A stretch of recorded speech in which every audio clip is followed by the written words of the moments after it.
Thank you, Luca, for joining me on the podcast today. I appreciate you taking the time. You are the CEO of Pudgy Penguins. You acquired the IP somewhere between a year and 2 years ago, I think. And Pudgy Penguins, it's something that's been on my radar for a long time through like the NFT boom in 2021-ish. And now it's sort of emerged since your acquisition to sort of come from kind of being down a bit to now it's the number one volume NFT PFP project, number two in floor price right behind Bored Ape Yacht Club, which, people who are familiar with this stuff may also be familiar with. And I think, it's just a very valuable collection that is doing things pretty markedly different from a lot of these other projects. And also it's different in the nature that you didn't start the thing. You came and acquired it with this, coming in with the original vision and trying to accelerate sort of the manifestation of that while bringing your own skills to the table. So it's a really interesting story. I think for those who don't know Pudgy Penguins or don't know you, maybe we could start with you personally. You've got a really interesting story. And you don't have to go through all of it. I know you've told it elsewhere, but for people who may not have sort of gotten to know you elsewhere, it would be great to get sort of like the early origin story of your story and how you got to the point where you acquired Pudgy.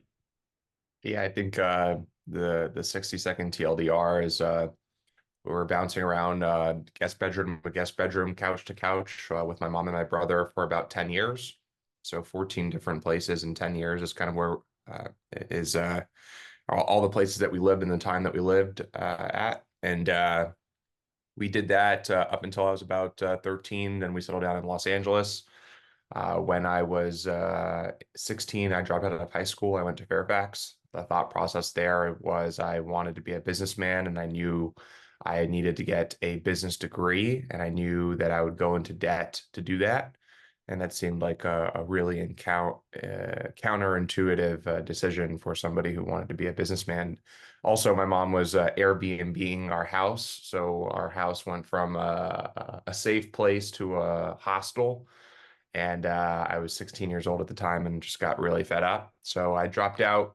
I started throwing underground rap shows in South LA while also working a job during the day at a startup called Ring. And so I was one of Ring's early employees. I basically got the job because I printed a bunch of about 100 resumes and went up and down Fairfax and Melrose, and then also Tech Row in Santa Monica, handing them out to storefronts and businesses that were potentially looking for people, the old traditional hustle way. And I got a job there, and then during the day, I'd basically get there. I was actually the first person in at Ring or the second person in at Ring every single day. I'd get up at 5:30 a.m., take the bus, the 720 down to Santa Monica, get in there about 6:30, and then I'd work up until about 2:33. And then I would leave, go home, and start my working on my underground rap shows. And so that worked until I was about 18. I then bought an online course that told me or taught me about e-commerce and internet marketing. I was able to kind of take that knowledge and kind of change my life over the course of 2 years. Became a millionaire by the time I was 19. I then started a company monetizing social influence. I basically realized that influencers had millions of followers, but they didn't have millions of dollars. And so I basically took my learnings from e-commerce and said, hey, if you wanted to sell products or build a brand, I'm the guy to do it. We built an amazing business. Unfortunately, unfortunately, it was a cash cow company, but we hadn't really built any enterprise value. I learned about halfway into that endeavor that building enterprise value is really what I wanted, and that a great cash flowing business was awesome, but ultimately it required too much babysitting, especially amongst dealing with influencers, than I traditionally wanted. That led me into a journey where I walked into a store called Von Dutch one day. I basically brought them from near bankruptcy to doing millions of dollars a month in revenue. I think that kind of showed me all of my learnings over the last couple of years doing what I was doing, not only on the e-commerce side, but also on the influencer side. And then that led me to ultimately become the CMO and second biggest shareholder of a company called Gel Blaster. Gel Blaster ultimately became North America's fastest growing toy company. We did in 18 months, we crossed $100 million in sales or in revenue. And then about 2 years ago, we bought Pudgy Penguins. So the thought process behind Pudgy was I had really gotten to understand the toy business and the IP business via Gel Blaster. I was a huge collector and NFT connoisseur prior to our acquisition of Pudgy Penguins. Actually, Pudgy Penguins was the first PFP project that I ever purchased. And so I collect NFTs in the past, but my first ever profile picture that I bought was actually a bunch of Pudgy Penguins. I bought them because I believed in the ability for that specific IP to resonate to a large group of people that I felt the current profile pictures were really awesome, but I thought they were relatively niche. And the way that I think NFTs ultimately work is through supply and demand. And if you have a profile picture that it can appeal to more demographics, there's more room for more demand. And because they're finite, vehicles on the bottom, there's only so many PFPs that you need to sell before there's ultimately a pretty big supply crunch. So that was my thesis. I always believed in the IP. I always believed in the brand. Ultimately, the story of Penguins as they took over in summer of 2021, the big three at the time was really Bored Apes, Punks, and Penguins. And unfortunately, as time kind of ensued, Punks and Apes continued to do their thing, and Penguins ultimately fell off a pretty bad cliff. And so that that led me to really fall in love with the community, fall in love with their ability to remain steadfast in the vision of the Penguin. I think the lowest the Pudgy Penguin floor ever hit, which you could almost like reference that as your stock price, was I think half an ETH, which for most NFT collections is actually pretty a huge accomplishment. And so that signaled something interesting to me, that people weren't buying penguins because they were, promised some sort of future utility or for some sort of airdrop or for some financial gain. They were buying penguins because they love the penguin. And so understanding what I knew about brand, and then looking at the landscape and all the revenue and all the success that some of these other, PFP projects had seen, they had seen that success under the same predication that they were building, a next generation of brand. But I was a little frustrated at what I was seeing because they were making tons of money and they were probably great businesses on its face, but they actually weren't building brands the way that you are traditionally supposed to build brands. And as somebody who was building brands for the last 7 years, I thought to myself, well, if these companies are doing X, Y, and Z and are seeing huge success, then you have this IP in this company in Pudgy Penguins that has all of the ingredients, if not more ingredients than the next project, to see breakthrough success in a meaningful way. And if you just put a real operator behind it and a team that knew how to do these things, I think you could do ultimately something that everyone has promised, but nobody had truly executed on. And so we bought Pudgy Penguins with the goal of creating a brand that hundreds of millions of people will eventually know and love. We want to be, for crypto, a Trojan horse to bringing people on chain the right way. I think when you look at current crypto adoption, it is being driven by price going up or price going down. And ultimately, if we want crypto to win, it has to be bigger than the casino in which everyone is relatively here for. And I believe IP is an amazing vehicle to do that. And so I believe we are spearheading what I call the consumer crypto revolution. I ultimately think we are on the precipice of being the mascot for crypto. And we want to be the face of penguins all around the world.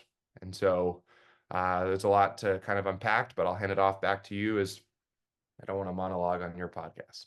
No, yeah, I appreciate it. It's a super interesting story, and obviously like tons of entrepreneurial ventures leading up to Penguins, which seems like now the big commitment for a long time to come. It sounds like it was kind of a serendipitous start where I understand like I think you had a friend or something with like a NFT PFP collection that you were kind of interested in buying, and it didn't really work out, and then someone bidding on Pudgy Penguins IP kind of came up on your Twitter feed, and you were like, well, that's serendipitous in the sense that, like you said, Pudgy Penguins is like the first ones that you actually bought yourself. You sort of recognize them as the most universally valuable.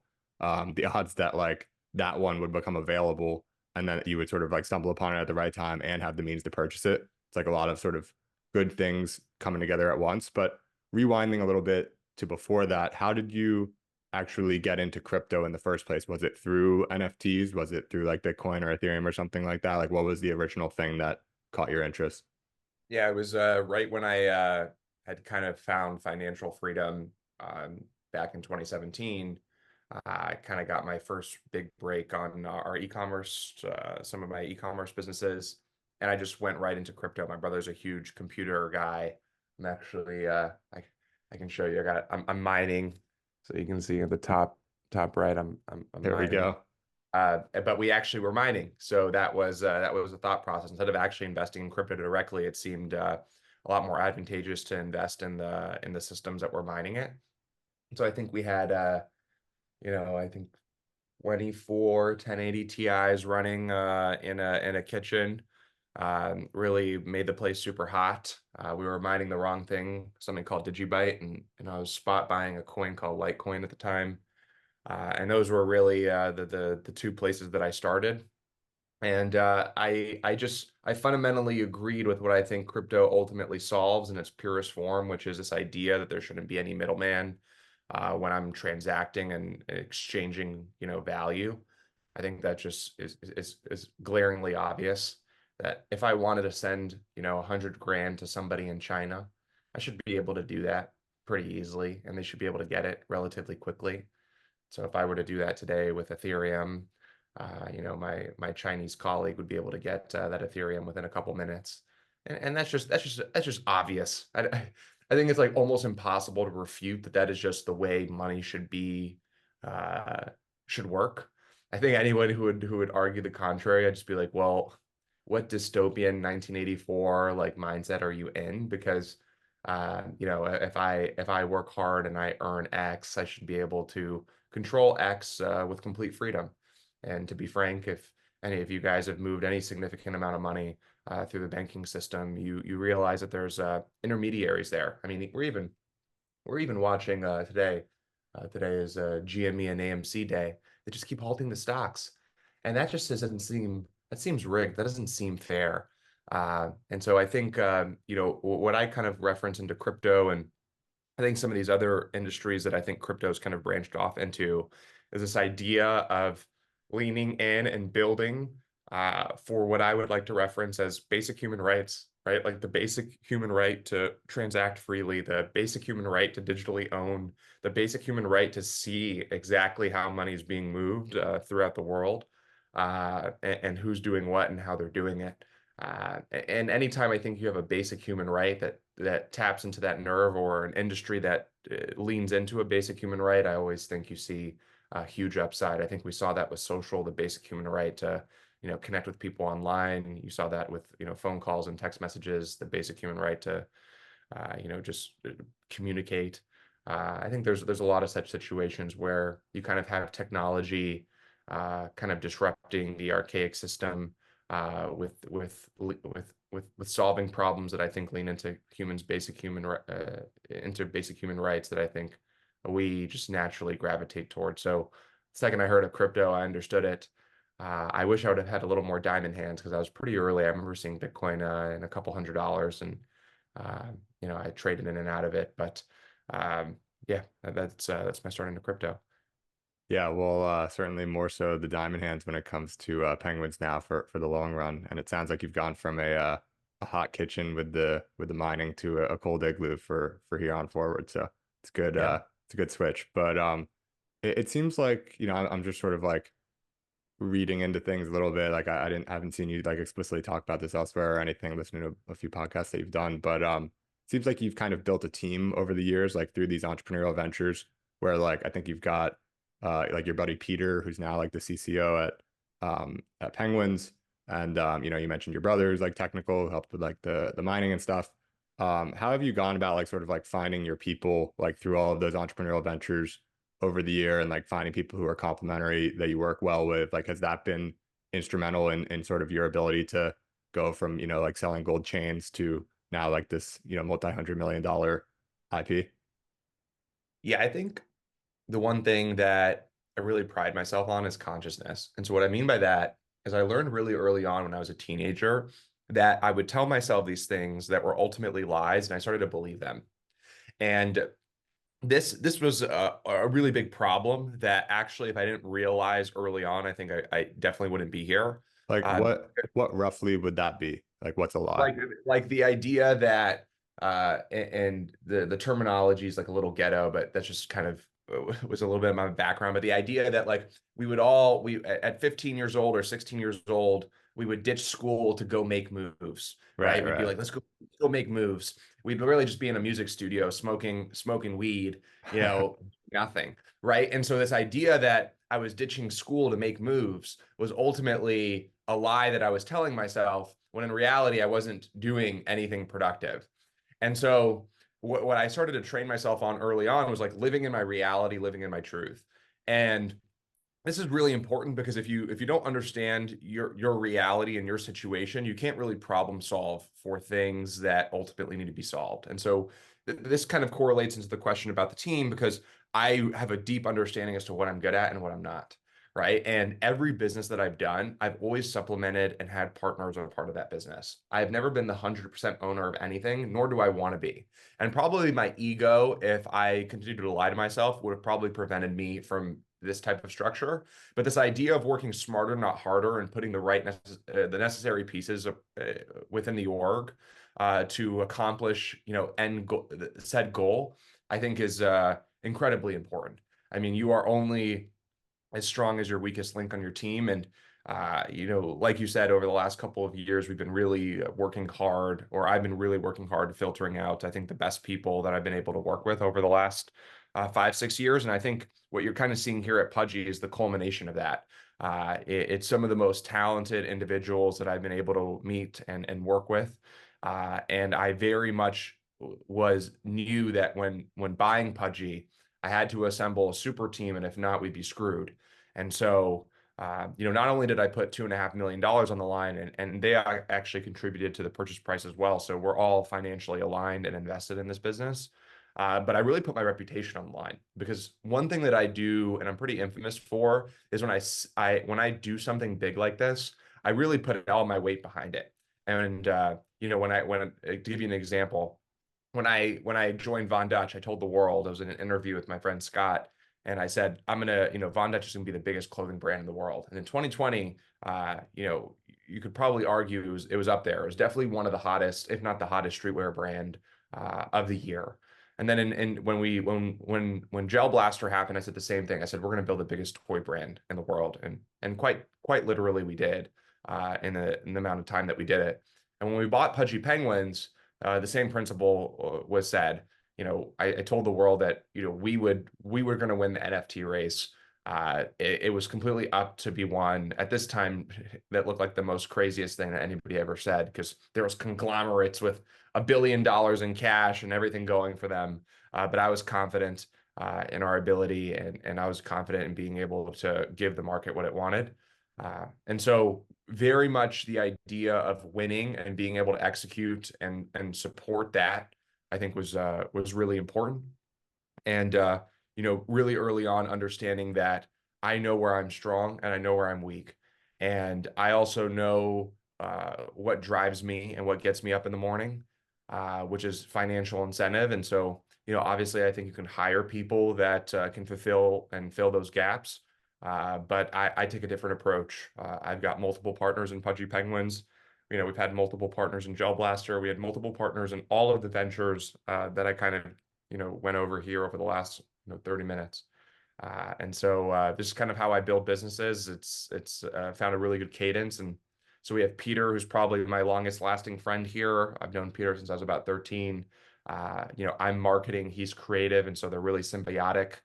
You can't, if you have good creative and good products, you need eyeballs. And if I have a lot of eyeballs, I need good creatives and good products. And so we've always referenced each other as the dynamic duo. And then Lorenzo's been a huge missing piece.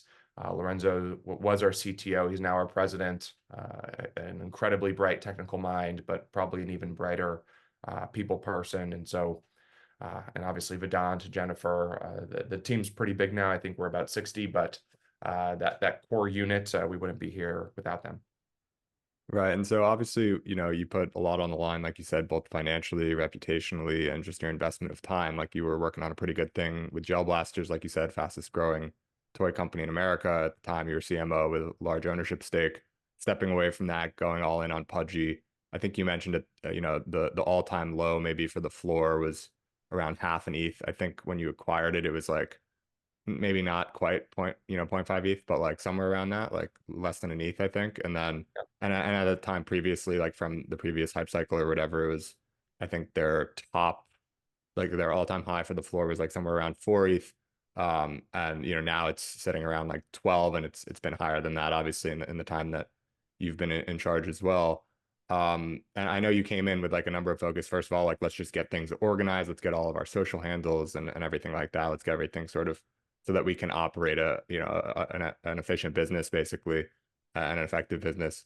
And then you also were like, all right, let's go make a bunch of content. Let's get in stores. Now you guys have Pudgy Penguins toys in Walmart, Target, GameStop, elsewhere. Um, but what was like what were the biggest drivers from your perspective in taking it from that point where you bought it, where it was sort of the beginning of like a bear market, and through that bear market, being able to achieve new all-time highs and then some, for this project, while a lot of other projects are really sort of struggling through this just based on the broader market. I think you have to understand that when you're building in Web3 and you're building in crypto, this is very much the people's business. This is not your business. And I think I understood that, and just our team understood that the best. And so there's really two things that I kind of attribute our success to. One, the understanding of what it means to be at the head of one of these companies, and understanding the other side of that, right? And so I had $1 million in penguins that I had spent, and I'd made money, I'd lost money, but I know what it feels like to be a disgruntled community member. And the way that I like to run Pudgy Penguins is not like a dictatorship, but I try to be as democratic as possible. And from my perspective, we really tried to build what I thought the community wanted us to build. And we really tried to make a brand that people could be proud of and that people wanted to be a part of. And I think building in that cadence in this space, I think is the only way to build. And on the other side of it, I think we set an expectation and we executed on it. And so, expectations can lead to resentment if you don't fulfill them. But if you fulfill them, they can lead to, a really powerful bond between one's word and one's leadership to the community. And so, since day one, we basically came in and we did a 1 week sprint, and we basically spent 3 to 4 hours a day in the Discord, and we asked the community, what do you guys want to see? Actually, the vision, the day of purchase to that week after completely changed. But that was fine because I still believe that the vision would work and that it would succeed. I had a younger vision for it. Now it's kind of like tween, kid, adult. I had a Coco Melon vision just because of how successful Coco Melon was at the time. Thank God I didn't do that. And I think if you can just be a person that listens to others, that understands that they're spending hundreds of thousands and in some case millions of dollars behind your assets, and you have to have empathy and compassion for that, and honestly respect, right? You just have to respect people. I think that really boded well for us. Just the idea that we came in and said we were going to build a brand that hundreds of millions of people are going to know and love. And every month we take a big step in that direction. And so it's just incremental progress towards that end vision. There's been shiny objects, left and right. There's been chaos all over the place. And we just stay laser focused on where we're going to go and how we're going to get there. And I think people respect that and they appreciate it. And then I also think it's just like the spirit and the symbolism in which we build, right? There's little things like we could have just done a toy line, and that toy line's in Walmart and Target. But instead, every toy is actually licensed from a community member. And every time one of those toys sells, they get a royalty in perpetuity, right? I didn't need to do that. We bought the business for $2.5 million. We had no money in the treasury. And rather than, minting new collections, and elephant in the room is Pudgy Penguins could make tens of millions of dollars right now if we wanted to issue new NFTs.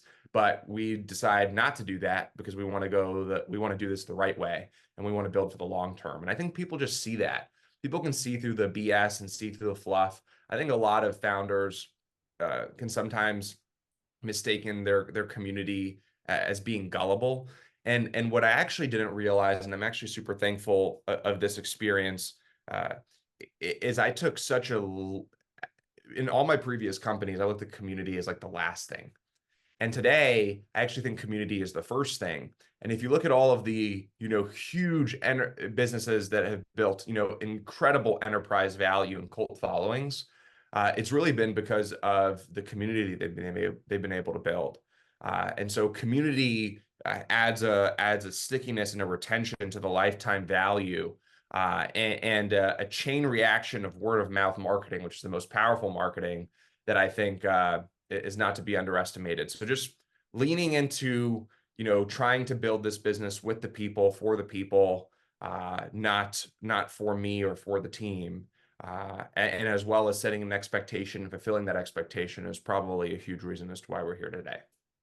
Yeah, it's interesting. Like if you're gonna, operate sort of on behalf of the community in a way, obviously, like I've heard you talk about how you're sort of basically like your organization, your team of 60, whatever it is kind of like the muscle to the brain that is the community. But you're not just like the muscle, you're not just executing blindly on like what the community wants. You're listening, but you're also filtering, right? And you're Yeah. deciding what you want to prioritize, what you want to ignore, everything like this. And I think the risk in listening to community, obviously there's tremendous reward, but the risk is that the most popular ideas may be actually even more correlated to like worse ideas than than the best ideas. And it might be actually just like this one or these two or three community members who have this different idea that is like very uncommon, very unpopular, but may resonate with you that you might latch onto. Like, are there examples of things that like have come from the community that like people are asking for over and over again? For example, like, can we just do another NFT collection? Like, that's going to go huge, whatever,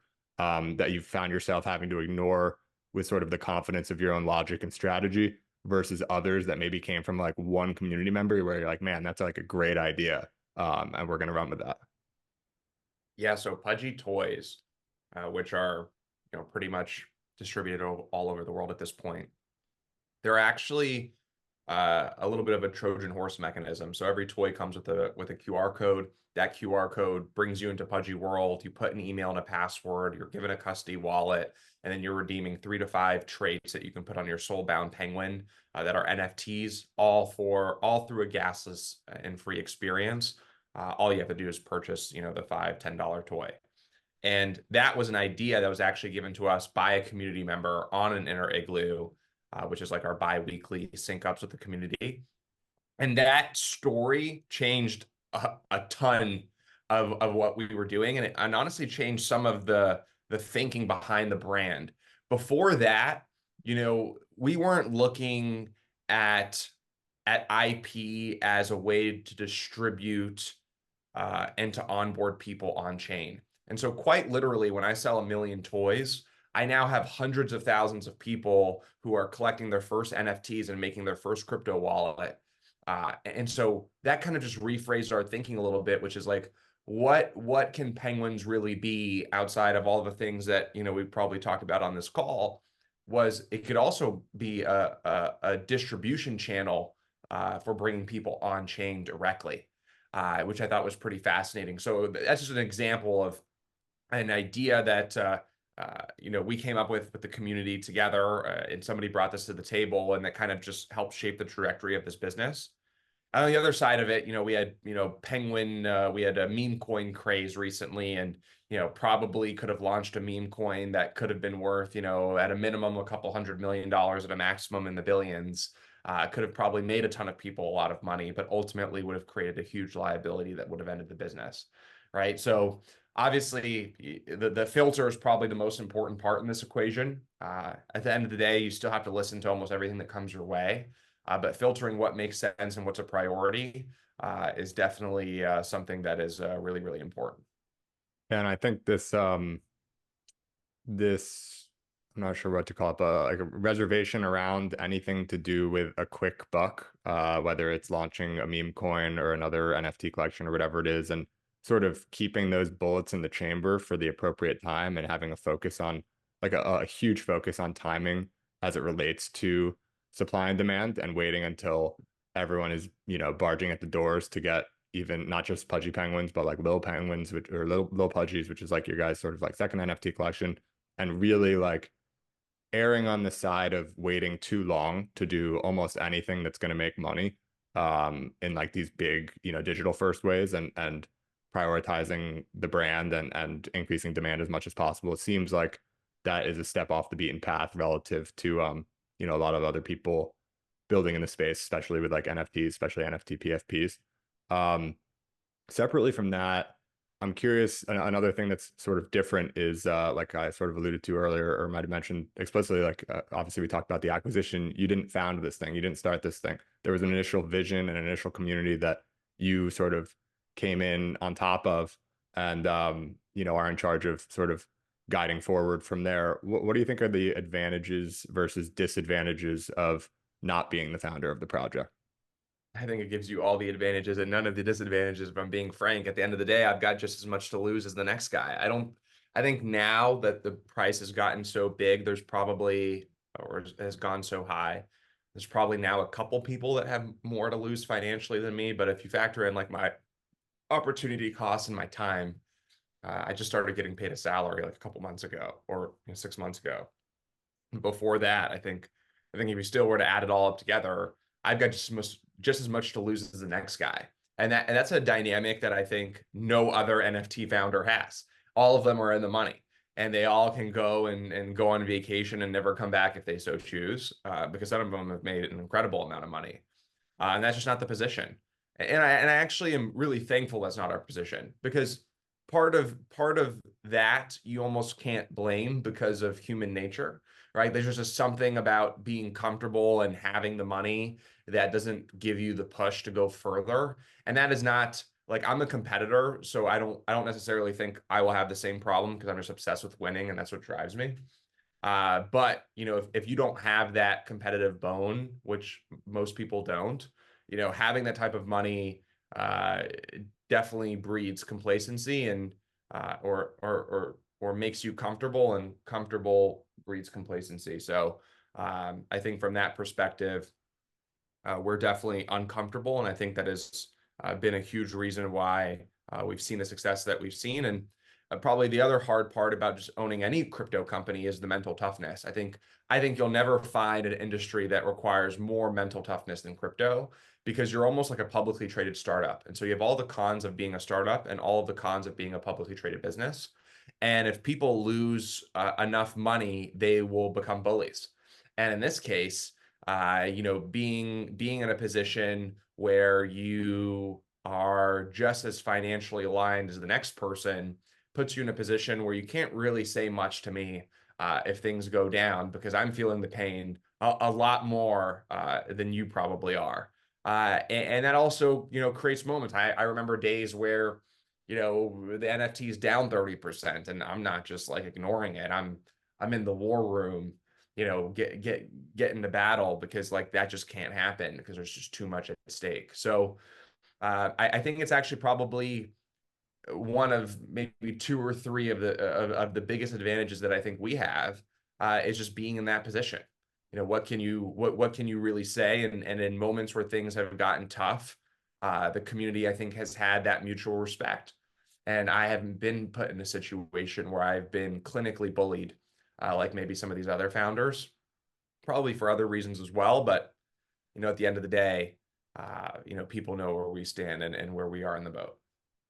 Right. And then so zooming out a little bit, obviously Pudgy Penguin sort of falls in this PFP NFT category where there's like an element of identity there. It's not just like a piece of art. People are, putting it as their profile picture and it's this community and like all of these things are intimately tied in.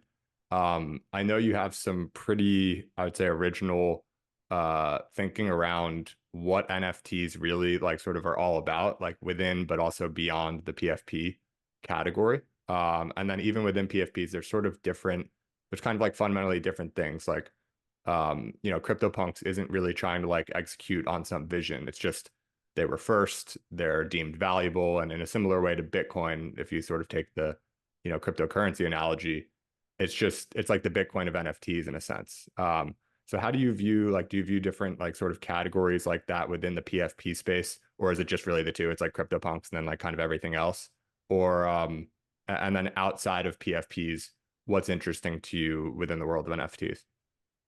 I think when you look at PFPs, if you see anything other than IP, you might need to get your eyes checked, because I just don't imagine them being anything other than IP and community would probably be two key categories in which they fall under. But when you're looking at through the lens of IP, what do NFTs solve for today that if they become nothing else, they've already disrupted this industry? It would be the collectible business. And so in its entirety, collectibles have about a $450 billion market cap. About 1% of those collectibles are digital, and 99% of those collectibles are physical. Yet, digital collectibles have a slew of pros that physical collectibles do not. They have no inauthenticity issues, or they have no spoofing issues. There's no friction when buying or selling. There's no storage issues. There's no insurance. There's no nonsense. Now, with a physical collectible, it's tangible and you can appreciate it and you can enjoy it. But the truth be told, I have a Michael Jordan Fleer sitting in the shoebox in my garage that I haven't pulled out and seen for years. So I would say physically holding something is a little overrated, especially if I can just visually pull it up on one of my monitors and display it. And so if NFTs are nothing more than just collectibles and IP, so obviously I think IP translates into collectibles. I think there's very few collectibles that exist that are not predicated around some sort of IP. Then that 99-to-1 gap will either become 50-50, 70-30, 60-40, whatever we're not going to argue, I think, what that percentage should be, but I think we could all agree it's not 99-to-1, especially where the world is going, right? And so I think if you're looking at it through that lens, how do you ultimately become one of these collectibles? And I think if you look at what makes collectibles valuable, it's how much impact they've had on the world, the nostalgia that they bring, how well and how familiar they are with a large segment of people.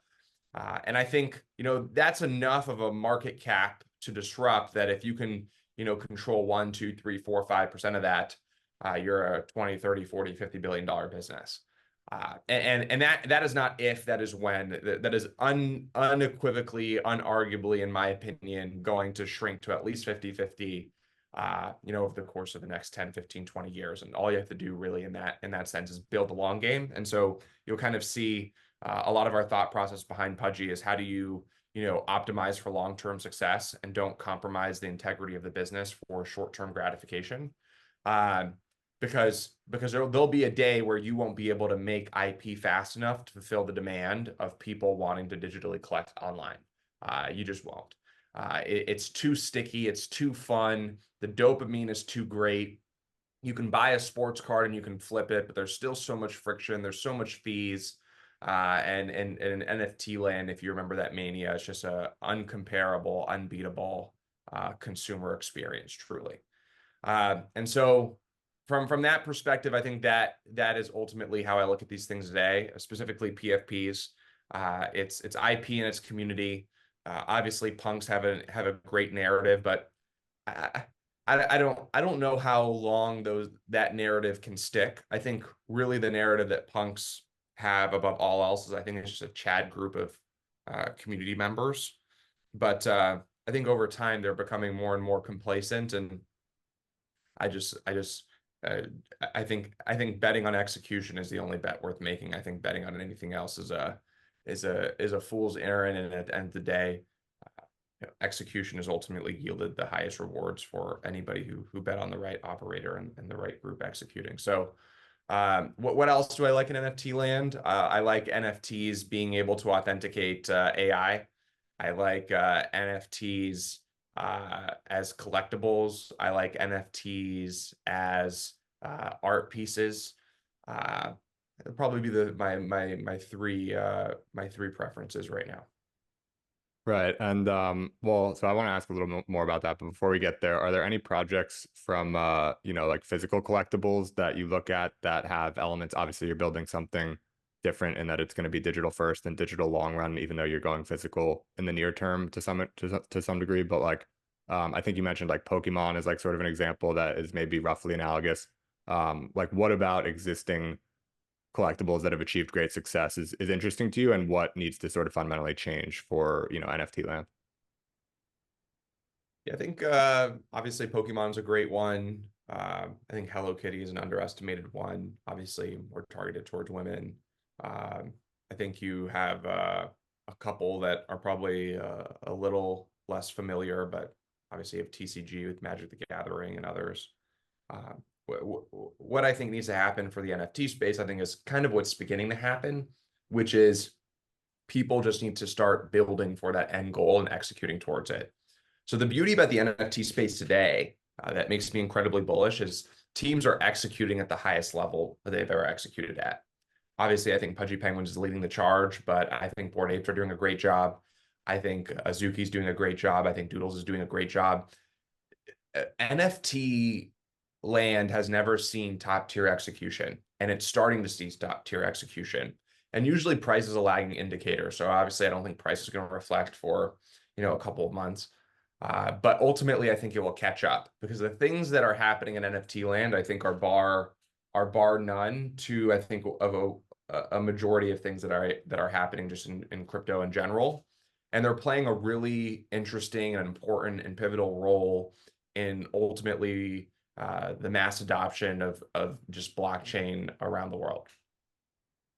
Right. And so you've got this interesting Substack that you wrote that was actually like the thing that prompted me to reach out in the first place. And it's about sort of how to your point, like a lot of what's been happening in crypto for the last, decade plus has been tech focused, infrastructure focused, build the tools, give everyone the tools, but it's like, what are people actually doing with the tools? And so your perspective is that, correct me if I'm wrong, but basically all of the upside right now, or at least the majority of the upside, is in actually building out that culture layer, building out that mass adoption. Like we can build tools forever, but we kind of have everything we need at this point, is sort of your perspective. So first of all, would encourage people to read that piece because my summary is not going to be anywhere nearly as good. But more generally, like you talk about how there's all different ways where these things can manifest, where it can be something like Pudgy Penguins, it can be a brand like Star Wars that sort of gets tokenized and incentivizes people the right way and things like this. It can be, meme coins, which we're obviously seeing more and more, in the last several months or whatever. But what's your, like, do you generally see a world in which existing brands are also sort of like crossing the chasm to come over to crypto and like sort of tokenize their brands or like do interesting things in Web3? Or is it going to be mostly projects like Pudgy Penguins or Bored Apes or whatever it might be that are coming in and doing things, from scratch in a new and different way? Aligning incentives via tokenization is one of the most powerful go-to-market fuels that you can ever probably in the world, right? And I'll give you Pudgy Penguins is a perfect example of that. In 2 years, we've sold 1 million toys. We have 40, 50 billion views and impressions across all social channels. Uh, you know, we're getting basically every time we make an announcement, we get a headline. Every retailer is reaching out to us to distribute our products. We have no movie, we have no TV show, we have no game. Typically, IPs that have broken through the way that we've broken through have one of those three things. But there's something really powerful about 10,000 people all being financially aligned to push something. And this is the beauty of, I think, tokenization and what I think tokens can bring to products and brands and companies looking to either revive their go-to-market or to just go to market in general. Uh, there's there's a caveat here because it's either the ultimate accelerant or the ultimate deterrent. And so it can also work the opposite way, meaning if you really mess things up and people start to lose significantly, then it can work against you just as well as it worked for you. And so that is the line that I think is worth bearing because it's not just all fun and games. Now, the interesting part about tokens in general is just their borderless nature and how if you just have an internet connection, you can participate in said culture. And at the end of the day, what are tokens really? They're really, they're really, well, I won't even say tokens. I'll just say crypto in general is really a technology for the people. And unfortunately, fortunately, where I think the space has gone is it's very much there's a lot of different financial incentives and ways that you can kind of ultimately game the system. And as people are becoming more and more sophisticated, I think the one thing that I believe is going to yield fairer and more robust opportunity that I think could have a lot of public good and do a lot of positive impact in the world is this idea of, tokenizing culture and bringing this layer of tokenization to movements, to IP, to consumer brands, to historical artifacts, because of I think the network effects that those type of moments kind of bring. For example, you know, what is if I tokenize, let's say, Star Wars. Star Wars sold to, I forget who they sold to, for $4 billion. Lucasfilms, I think, sold it to somebody for $4 billion. But Star Wars token, imagine if it was a governance token, and they, right now, I don't know if anyone's familiar with the Star Wars drama, but it's kind of becoming a disaster. I mean, they're just making it into something that I think, I don't want to get political, but just some woke stuff, Right. which I don't really care what side of the spectrum you sit on, but anything extremism on either side, I think, is ridiculous, and I think wokeism is just like extreme. Yeah. It's just like extremism, and you just don't want to go down that route. Uh, but like, what if I could own some Star Wars token, have input on what the next movie is going to look like, and then like we could speculate on it and its success, on chain. Well, first and foremost, I think Star Wars token would be worth a lot more than $4 billion. I mean, we've got a picture of a Doge just worth about 25, right? So one, I think whoever holds the IP and holds, the tokens, whatever percentage of the token supply can make a lot more than $4 billion. And then I think you also could create a really thoughtful and interesting thought experiment with the consumers of Star Wars. And if there's a million Star Wars holders, right? Everyone's really passionate about Star Wars already, but think about how crazy they would go promoting Star Wars token and the Star Wars brand if they were financially incentivized to do so, right? Because tokenization is not based on, profit to earnings ratios. It's not based on, finances. It's based on how many eyeballs and how much attention and how much FOMO can you drive towards that token. And so, I actually believe the Star Wars community, being one of the most diehard communities in the world, could probably drive up Star's token to $30-40 billion. And I don't think that would be ridiculous. I think that would be well within reason, because Star Wars' cultural impact and being a cultural figure and honestly a cultural icon is a lot more significant than the revenue it earns. And so never have we been able to kind of just take something that is super impactful, that has, either little revenue or smaller revenues or no revenues, and then being able to actually put a layer on top of it in which people can kind of speculate and make money on. It's actually super fascinating when you think about it. Is there something around a movement? Maybe there's somebody who is really passionate about what's going on in the Middle East, and maybe they make, a Palestine token or an Israel token, and then they donate, every time one of those tokens is bought, there's a 2% tax that ultimately goes to a charity there. And so your alignment to push for this movement also can help, the cause in some way in the background. Traditional IP and just consumer products in general have like terrible multiples. And so maybe there's a company like Slim Jim, iconic, or Arizona Iced Tea, iconic. We lived and we breathed that. I remember, Arizona Iced Tea was my saving grace growing up in middle school. Super clutch with the 99-cent, giant can of nectar, right? But I want to be a part of that. I want to remember that. I want to bring myself back to that moment. You tokenize it. What's Slim Jim worth today? A couple $100 million probably individually. if it was a token, it'd be worth billions of dollars. And why the financial aspect matters is because if you're an operator or you're an owner of these IPs or these brands, it's actually significantly more advantageous for you from a financial perspective to actually do this.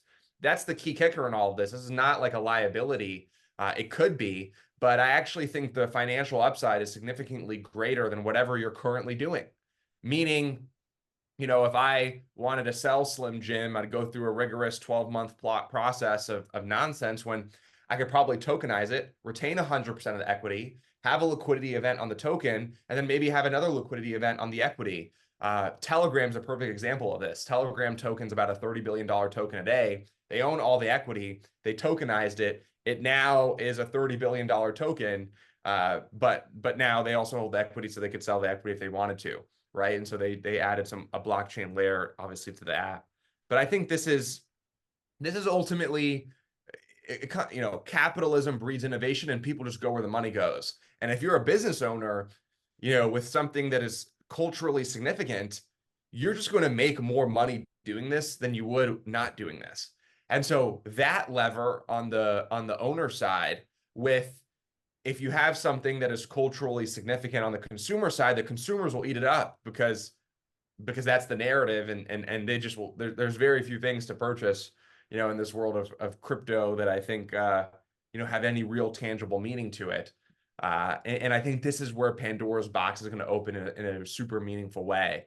And this is ultimately those two ingredients, the idea of speculators wanting to make money and brand owners wanting to make money, is ultimately, I think, going to drive this movement in a way that is unparalleled. You see people buying the Constitution, then they're tokenizing it, then you can own a fraction of the Constitution. There's stories of guys buying artworks for 20-30 million dollars, tokenizing it, now the token being worth $300 million. The arbitrage opportunity here is absolutely incredible. And it's this financially driven incentive, as well as the memes and the impressions and the views, and there's everything that comes with doing something like this, is pretty much what every business owner would want for their business. Now, granted, the other side of that is it can get pretty rough, but again, it's about setting expectations. Slim Jim launches a token. Set the expectation. This token is nothing but a speculative, index on Slim Jim. Done. No liability, right? Because I'm crystal clear on the expectation. Versus if I do a Star Wars token, maybe top holders get access and things like that. But even then, it's a wash, because the whatever perks or utility you give, people who own your tokens, it pales in comparison in terms of the money that these people are making on the back end.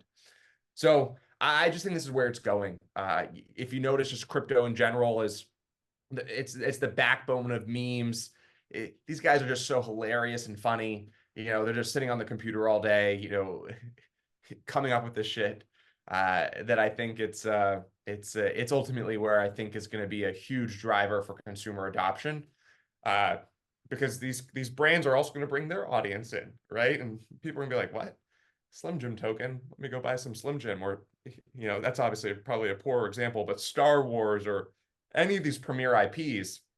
Star Wars launches Stars token. There's 10 million more crypto users than there was the day before.